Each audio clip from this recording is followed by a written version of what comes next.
Yes, I've been using the RS5 Gimbal over the last couple of weeks, and I wanted to share what's new, good, also bad, and spoiler, I don't think you should run out and buy this. Well, in some cases, but more on that later. So the first thing I'm going to show you, it might seem a little bit trivial, but it is an improvement over the previous version, and that's just the way that this tripod operates. So you lift up one of the legs and all three of them move. Otherwise, the tripod looks the same as the previous version. But as you can see, it's a small improvement, but it is kind of neat. Now the next really cool feature, and then it's also a really big improvement from the previous version, is the fine adjustment knobs that they put on all three axes now. And it really does make adjusting this gimbal way better than the previous version. So as a quick set of example, like you can unlock it, and once you have it unlocked, you can see you no longer have to kind of struggle and move this manually. You can, but you actually have a little knob, and so you can very quickly sort of fine-tune it and get it exactly in the position that you like, and then you lock it. And that happens on all three axes. Now this feature alone, I think, makes this gimbal one of the best ones right now in the market, even when you compare it to the previous version. Not to say that the previous version wasn't good, but like sometimes I even would struggle a little bit. Like I would almost get it to the perfect position, but then I would just by accident kind of nudge it. And I was like, oh man, okay, and I have to again try to find that perfect spot. Whereas these little fine sort of position adjustments make sure that you don't want by accident basically push it too far. The max payload for this gimbal is 3 kilograms or 6.5 pounds. Oh, let's not forget the battery life. So this is actually rated at 14 hours. But probably the coolest thing is the fact that it allows you now like this super fast charging. So you can actually fully charge this battery from 0 to 100 in just 1 hour. The next big improvement in this gimbal is actually the briefcase handle that it comes with. It looks very similar to the previous one, but it does actually have contacts up here. And it also comes with like a little safety pin up here. That little safety pin really does make a difference because, again, sometimes if you're running around with this a lot, shaking it, if this, for whatever reason, gets a little bit loose, just tightening up, then at least you know that the gimbal won't just completely fly off on you, breaking your gimbal, your camera, and your lens, for example. And then the other really big thing is because now it's electronically connected, this handle, you actually have the joystick that you have here on the back of the gimbal, right up here. You have the trigger, the front trigger, so for resetting the gimbal or holding its position. And then you have the M and then the record buttons, which you can also program these. You also do have another cold shoe mount up here and a 1/4-20 screw, so you can attach a monitor to this, accessories. And it is, kind of adjustable easily. And this just basically means that this handle now is a lot more usable because if you do operate it, for a long time by holding this handle, then you don't have to kind of go in there and fumble and find the buttons on the actual gimbal. You can just right here do everything that you need to by just holding the briefcase handle. Now another new feature is that DJI now includes the tracking camera with the RS5, which they didn't do that obviously with the RS4. Now the RS Mini did have that feature, so it kind of carries over into this, and it's a nice little thing to have because with the RS4, for example, I had to buy that separately.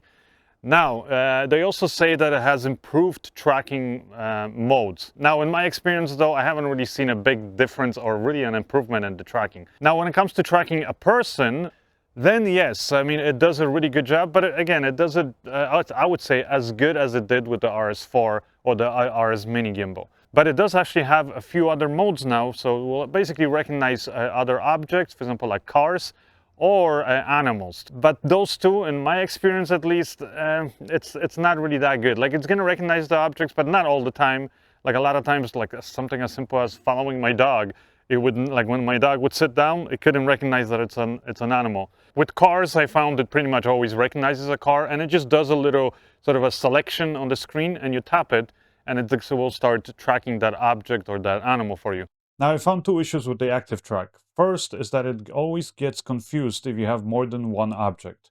For example, if you track a car, but then another car passes in front of it, then ActiveTrack will start following the new car. Same thing if you have two people or animals. Another issue is that it's just not fast enough. When, for example, a car is going by really fast, or in the case of, like, for example, trying to record my dog and having the gimbal actually follow my dog while it's running around, it could never keep up with it. Like it's just, it's you know, way too fast. You know, a person running left to right or trying to hide it, yeah, that tracks it no problem. And that's like, I think, a great way to kind of, to be able to film yourself. Let's say if you're doing some behind the scenes footage, or just you want to, you know, get a shot of yourself and you don't have somebody else operating the camera, then for that it's great. But again, if you want to record animals, especially really fast moving animals like my dog, then you will not be able to use this pretty much, I would say, half of the time at least. It would just lose the track the second you know, the object is moving too fast. And even, like I said, when I put it to the highest sensitivity and follow modes. And those are actually the settings that I would not recommend that you use in the tracking mode, because then the camera or the gimbal becomes too sensitive, and like with tiny little bit of movement of the object that is tracking, it's going to be constantly hunting kind of and following it, and it just almost doesn't feel natural. It feels too robotic. So I always, you know, at least when I'm filming it myself, I always set it in the medium sensitivity or even slow, because then, you know, if I'm doing like a simple talking kind of a, you know, talking head sort of a shot where I'm walking left to right or whatever, then it follows me, but it doesn't like over, you know, do it where it just starts feeling again too mechanical. But again, if you're in any other settings other than the highest sensitivity and you're trying to follow like a car driving by, or again an animal running by, then this will right away lose track of it. So it's definitely not one of the reasons why I would go out and buy this gimbal. So who should actually buy this gimbal? Well, I think if you're new in the market and you're looking for a gimbal and you don't have a gimbal, for example, then I think this is one of the better gimbals out there. When it comes to producing smooth shots, it is basically, you know, just as good as the RS4 gimbal, and definitely better, I would say, than any other gimbal I've tried from other manufacturers.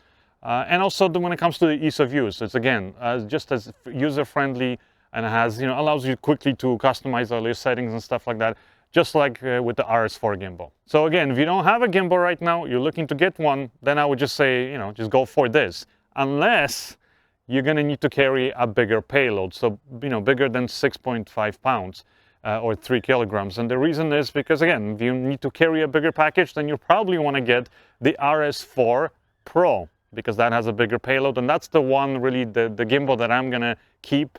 I'm probably going to be returning this one. And also another reason is because my RS4 Pro Gimbal works with the DJI Focus Pro, which I love using. So especially if I want to have like a nice cinema rig with cinema lenses, and then I want to have the you know, automatic focusing, then that's like a great way to set it all up. But in order for the Focus Pro to work, you need the RS4 gimbal, unless DJI actually ends up releasing the RS5 Pro. As of me making this video, that is not out yet. So as of this moment, I would say, you know, for bigger payload cameras, or if you have the DJI Focus Pro, then you basically only have one option, and that's the RS4 Pro gimbal. But if you don't care about the bigger payload or using, you know, Focus Pro, then get yourself the RS5. Now, if you already own, let's say, the RS4 gimbal, and you're thinking, oh man, should I upgrade? Is it worth it?